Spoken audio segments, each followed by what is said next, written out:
A massive force of unprecedented strength and quality began to be put together for the offensives. The German army was scoured for the toughest, fittest, and most experienced soldiers.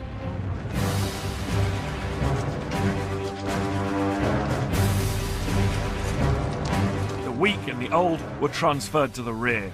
Only the very best of all would be trained up as stormtroopers, specialist units of shock troops that would punch through the Allied lines. The men of the storm battalions were treated like football stars.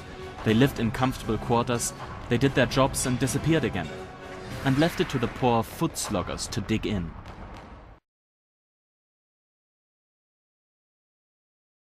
The Canadian Corps distinguished itself on the battlefield. After Canadian successes at Ypres, the Somme, Vimy, and Passchendaele, British Prime Minister Lloyd George even said, quote, "Whenever the Germans found the Canadian Corps coming into the line, they prepared for the worst." End quote. Having gained such a reputation, they often found themselves as the spearhead of British Army operations. And during the 100 Days Offensive between August 8th and November 11th, 1918, the Canadian Corps led much of the offensive, but at a great cost. Still, when the 100 Days Offensive kicked off on August 8th, 1918 with the Battle of Amiens, the attack was spearheaded by the Australian Corps and Canadian Corps, who punched a hole in the German defenses.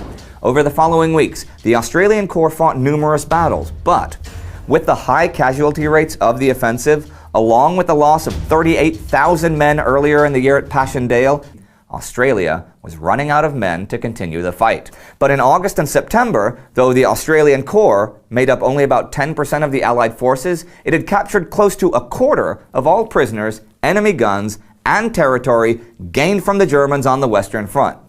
Much of the credit for the success was given to the commander of the Australian Corps.